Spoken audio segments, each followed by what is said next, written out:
Everyone, welcome back to another video. तो आज की इस वीडियो में हम बात करने जा रहे हैं एडॉल्फ हिटलर के बारे में, जिससे आज के समय में पूरी दुनिया नफरत करती है।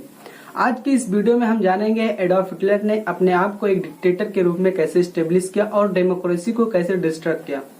इसके राइज ऑफ पावर के बारे में बात करेंगे और दुनिया के सबसे जाने माने साइंटिस्ट अल्बर्ट आइंस्टीन को कैसे ट्रीट किया गया हिटलर के द्वारा।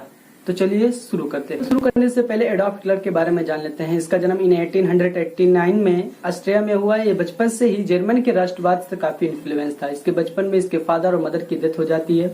फादर के डेथ हो जाने के बाद इसके पास खाने के लिए कुछ नहीं बचता है, इसलिए एक जर्मन की आर्मी को फर्स्ट वर्ल्ड वॉर के लिए ज्वाइन करता है।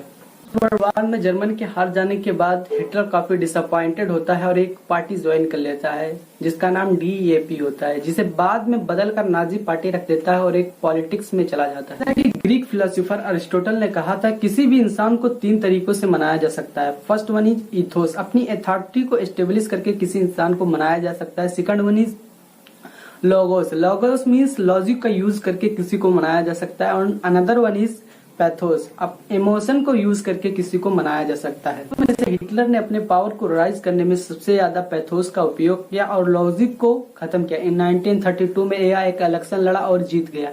और इस तरह अब पावर को हाथ में आ जाने के बाद ये अपने आप को एक डिक्टेटर के रूप में स्टेब्लिश किया और डेमोक्रेसी को डिस्ट्रक्ट करना शुरू कर दिया। हाथ में पावर आ जाने के बाद इसने इन 1933 में कई किताबों को जला दी और ये कहा ये सब किताबें अनजर्मन है। अनजर्मन मीन्स एंटी नेशनल है।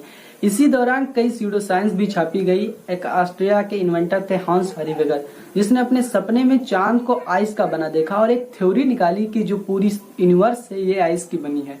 सुनने में कितना इनकरेक्ट लगता है, लेकिन हिटलर जैसे लोगों ने इस थ्योरी को प्रमोट भी किया। देश के जो इंटेलेक्चुअल लोग थे जैसे कि प्रोफेसर और साइंटिस्ट, इन्हें दबाने की कोशिश की जा रही थी। यूनिवर्सिटी और कॉलेजेस पर एक स्ट्रिक्ट कंट्रोल लगाया जाता था नाजी पार्टी द्वारा। टॉप के यूनिवर्सिटीज के प्रोफेसर को चुना जाता था और उन्हें ये कहा जाता था कि यूनिवर्सिटी में जो सब्जेक्ट पढ़ाया जा रहा है उसमें नाजी की आइडियोलॉजी को पढ़ाई जाएगी। अगर ऐसा नहीं करेंगे तो उन्हें अपनी नौकरी से हाथ धोना पड़ेगा। ऐसे में बहुत कम प्रोफेसर होते थे जो नाजी की इस आइडियोलॉजी को नहीं मानते थे। उन्हीं में से थे एक अल्बर्ट आइंस्टीन, जो रूसियन एकेडमी के प्रोफेसर थे। पब्लिकली क्रिटिसाइज भी किया हिटलर की इस नाजी पार्टी को, लेकिन हिटलर के हाथ में पावर आ जाने के बाद इन्होंने अपने जॉब से इस्तीफा देने को कहा। इतना ही नहीं, इन्होंने अपने जर्मन सिटीजनशिप को छोड़ने को भी कहा, क्योंकि उन्होंने कहा कि मुझे ऐसे देश का सिटीजन ही नहीं बने रहना जहां पर इक्वालिटी प्रैक्टिस नहीं की जाती है। इनके साइंटिफिक रिसर्च को भी नाजी पार्टी द्वारा जला दिया गया और इनके फोटो के ऊपर लिख दिया गया नॉट एट हैंड्स, यानी इनके जान को खतरा है। इसलिए ये जर्मन को छोड़कर इंग्लैंड चलेंगे और वहीं पर इन्होंने यूनिफिल थ्योरी लिखी, जिसे आज पूरी दुनिया में पढ़ाई जाती है। और इस तरह से अल्बर्ट आइंस्टीन साहब ने अपनी जान बचाई। ऐसे तो इंडिया में भी बहुत से लोग इससे इन्फ्लुएंस थे, जैसे कि विनायक दामोदर, गोलवारकर और चौधरी रहमत अली।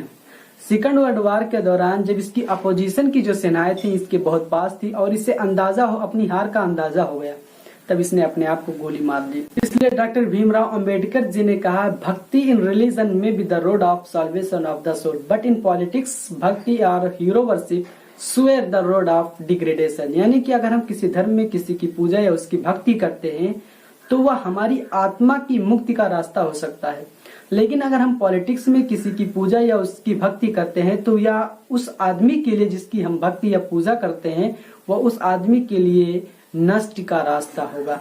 उम्मीद करता हूँ आपको हमारा ये वीडियो इन्फॉर्मेटिव लगा होगा। अगर हाँ तो लाइक, शेयर एंड सब्सक्राइब। मिलते हैं नेक्स्ट वीडियो में, तब तक के लिए ऑल द वेरी बेस्ट।